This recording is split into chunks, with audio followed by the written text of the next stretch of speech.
প্রিয় দর্শক বন্ধুরা, big breaking news update. DA ঘোষণা 7%, 7%। বছর শুরুতেই চারিদিকে এবার খুশির হাওয়া। ডিএ প্রাপকরা কিন্তু বিষয়টাকে অবশ্যই একটু দেখে নেওয়ার জন্য চেষ্টা করুন। বন্ধুরা, আর্জেন্ট ভিত্তিতে এই ভিডিওটা তাই আপনাদের জন্য ক্রিয়েট করতেই হচ্ছে। ভিডিওটিকে শেষ পর্যন্ত ওয়াচ করবেন, কোনোভাবে স্কিপ করবেন না। চ্যানেলটিকে সাবস্ক্রাইব করে নিয়ে সঙ্গে থাকবেন। চলুন কথাবার্তা না বাড়িয়ে মূল টপিকে ফোকাস করি। বন্ধুরা, এই মুহূর্তে দাঁড়িয়ে বর্তমান সিচুয়েশানে ডিএ ঘোষণা 7% একেবারে বছর শুরুতেই, এবং এই বিষয়টিকে কেন্দ্র করে খুশির হাওয়া কিন্তু একদিকে উঠছেই। কিন্তু এই বিষয়টি উল্লেখ করতেই হয় যে 2025 সালের শুরুতেই মণিপুরের সরকারি কর্মচারীদের জন্য সুখবর নিয়ে এলো ডিএকে কেন্দ্র করে। অবশ্যই হ্যাঁ, ঠিকই শুনছেন বন্ধুরা, 2025 সালের একেবারে গোড়াতেই অর্থাৎ বছর শুরুতেই মণিপুরের সরকারি কর্মচারীদের জন্য এবার সম্মানীয় মুখ্যমন্ত্রী এন বীরেন সিংহ মহাশয় ঘোষণা করলেন যে রাজ্যের সরকারি কর্মচারীদের জন্য 7% মহার্ঘ ভাতা বা ডিএ বৃদ্ধি করা হয়েছে।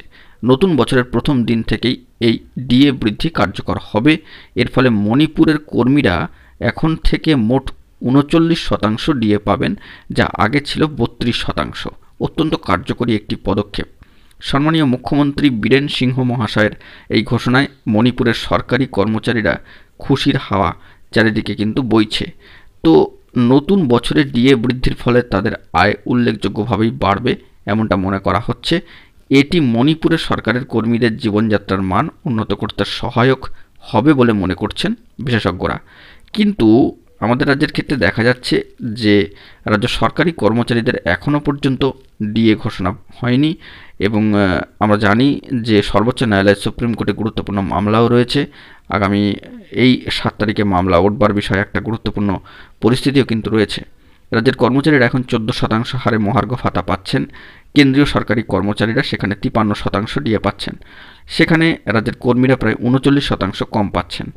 তো এরই মধ্যে আবারও মণিপুরের জন্য গুরুত্বপূর্ণ ঘোষণা মহার্ঘ ভাতা বা ডিএকে কেন্দ্র করে উঠে আসলো। তো অত্যন্ত গুরুত্বপূর্ণ খবর আপডেট। অবশ্যই যারা ডিএ প্রাপক রয়েছেন তারা বিষয়টি একটু খেয়াল করবার জন্য চেষ্টা করবেন। তো দেখা যাক পরবর্তী ক্ষেত্রে কি খবর আপডেট উঠে আসে। এখন এটুকুই, সকলে ভালো থাকবেন, চ্যানেলটিকে সাবস্ক্রাইব করে সঙ্গে থাকবেন। ধন্যবাদ।